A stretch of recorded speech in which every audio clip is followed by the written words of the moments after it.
สบายดีทุกคน พี่น้องทุกคนเนาะมื้อนี้ก็ชาวยิงกับสะเอิญก็มางานข้าวดำอยู่บ้านละหาน้ำเนาะเพราะว่าอัน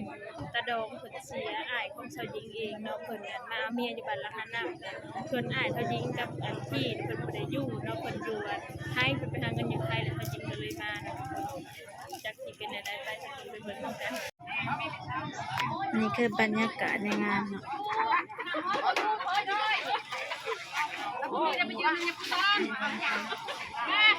คนกะลาอยู่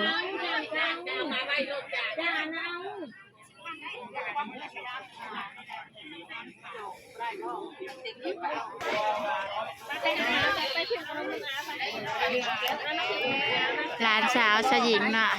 ลูกกันสาวของอ้ายเพิ่น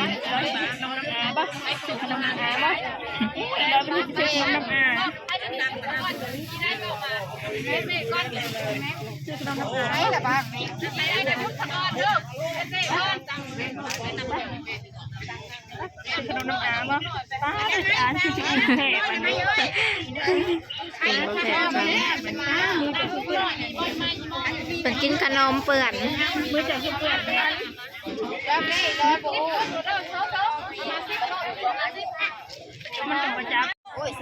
ตอนนี้ก็ฮอดเวลาแล้วนะทุกคนข้าเจ้าสิพังเอาเนาะบ่แดนโจดแล้วกันอันเนาะรถกระตาน่ะใส่ได้ไหมเนี่ยน้อยฮอดเวลาแล้ว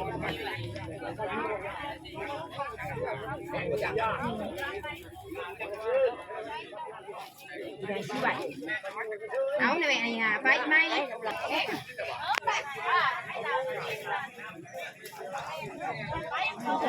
ฮะ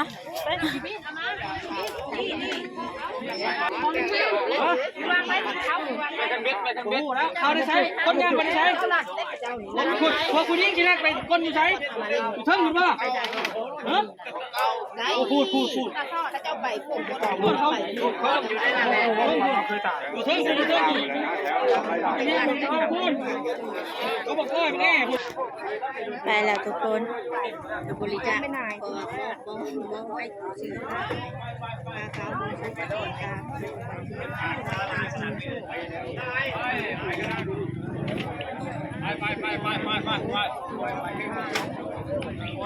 วให้กระตา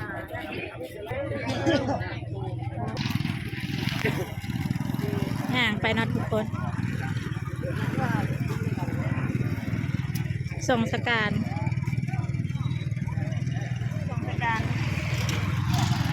ตาดองเพราะว่าอ้ายนะเพิ่นมาแล้วทุกคนถ้าเพิ่นยังบ่ฮอดเพราะว่าแบบกระทันหันน่ะคุมมื้อหน้าสิมื้ออื่นเพิ่นยังสิฮอดอ้ายนะ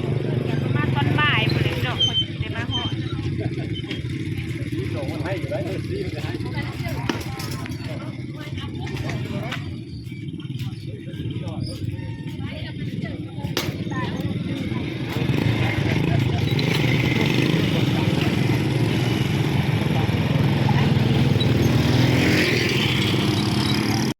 ตาแหลกดับเบิลทุกคนตาแหลกดับงานมาเด้อพี่น้องมาส่งสการในกันเด้ออยู่บ้านละห้าน้ำเนาะแม่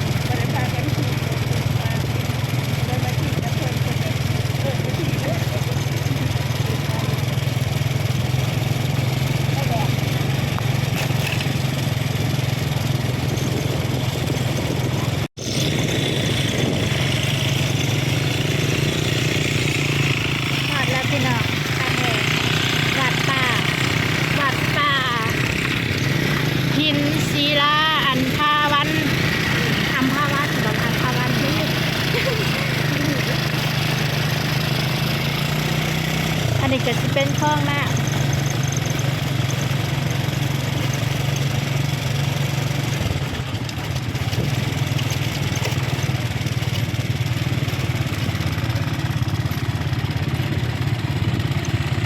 ข้าเจ้าสิฟังเอาเด้อทุกคนบ่ได้จูดพี่น้องฟังเอา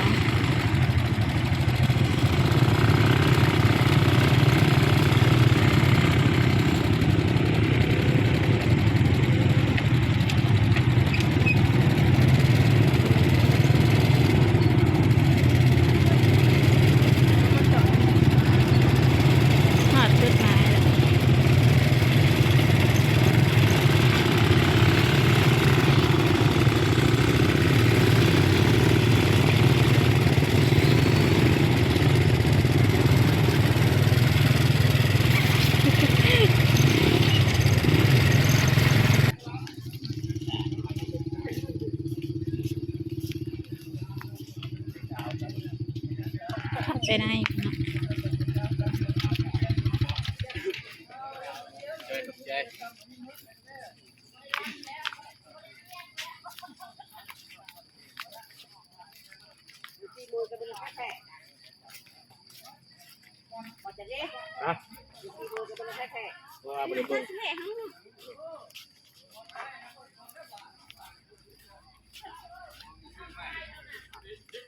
ตกน้ำนะ อันนี้ก็สิเป็นปราสาทเด้อทุกคนปราสาทบ้านละหาน้ำเมืองสองคอนแข้งบ้านแข้งสวรรณเขตเนาะบ้านละหาน้ำเมืองสองคอนแข้งสวรรณเขต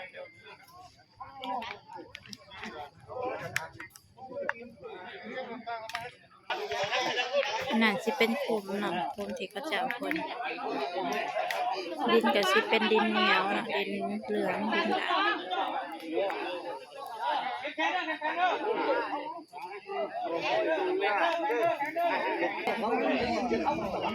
เอาลง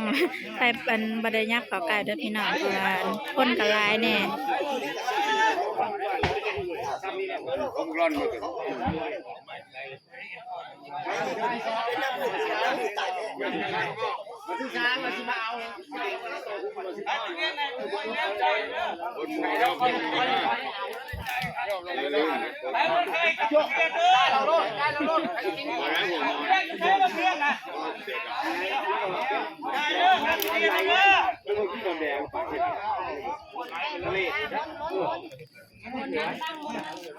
ดูเป็นมาสุด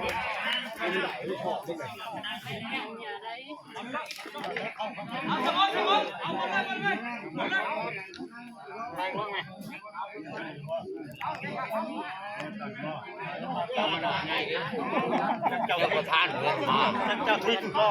ประธานเงินมาเจ้าทิศว่าแล้วบดเอ็มหมวกนะหมวกได้แล้วเห็นไหมใครรักไหมนั่งลง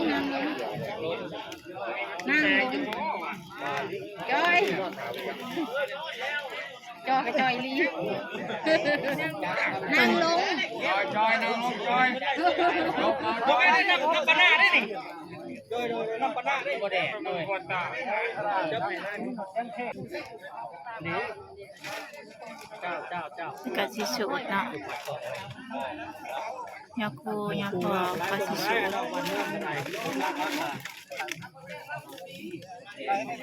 เอาพันขุนพันบ้าเราอยู่ตายิ่งตา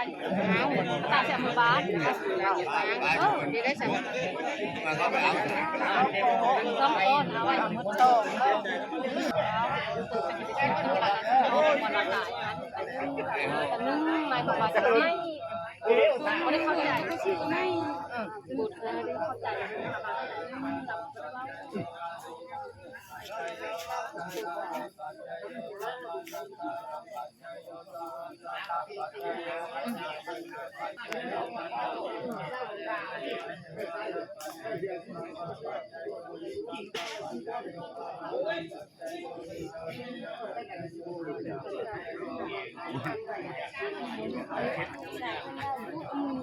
ก็ได้ยินมาแต่เศร้าเนาะ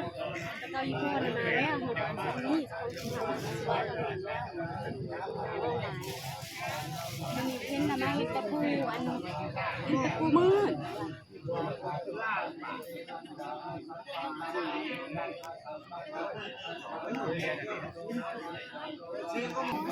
เวอร์ชันก็ยอด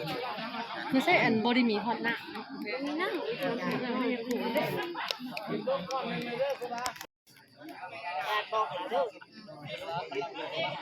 ไอ้เจ้าพ่อนั่นแหละยาจะเป็นเจ้าผ่า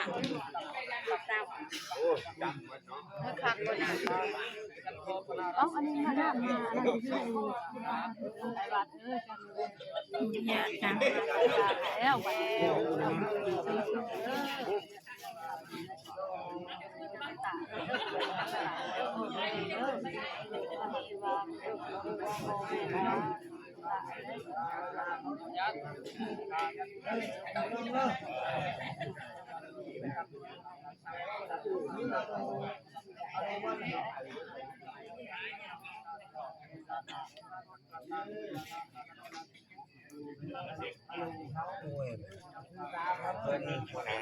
ใช่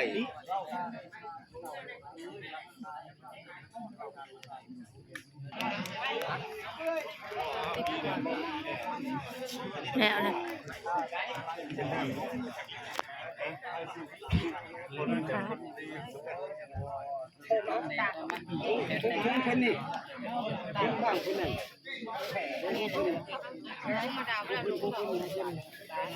แล้วน้ำแล้วแล้วเพิ่นก็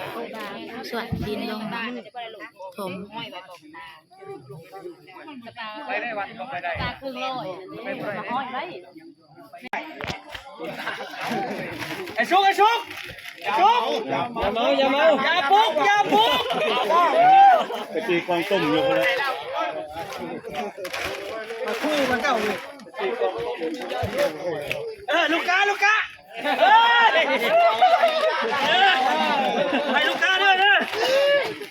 เฮ้ยเขาขอให้ลูกกาด้วยอย่าชุบด้วย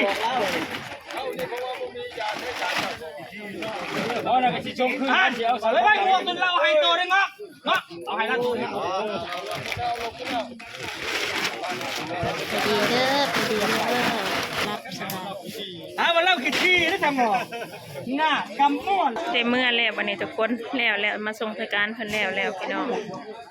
ก็สิได้เมื่อแล้วไปสะเอิญเมื่อบัดนี้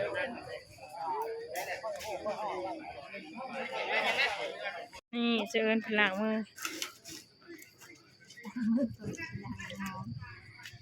น้ำมุบน้ำหอมบ่น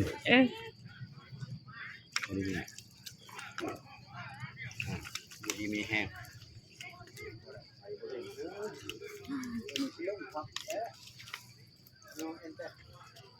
นี่คือน้ำอบน้ำหอมทุกคนเวลาเฮาช่วงสการเพิ่นแล้วเฮาฟังได้มาอบน้ำหอมเนาะดีมากนี่พี่ชะยิงมัน เดือนละเดือนมันหมด3 เดือนเนี่ยแม่นบ่เนี่ย3 คน เมื่อแล้วทุกคนปัดข้ามเมื่อปัดแต่ย่างพี่น้อง ถ้าเมื่อบ่เห็นกันเพราะว่าบ่ยื้อกันในคนเคยเห็นกันเทื่อเดียว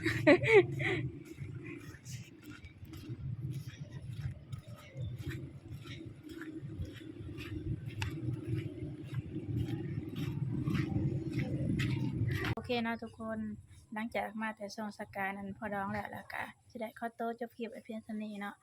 ฝากกดไลค์กดแชร์กดติดตามและกดกระดิ่งเพื่อแจ้งเตือน EP ต่อไปเนาะสำหรับนี้กับสบายดีและสวัสดีจ้าบ๊ายบาย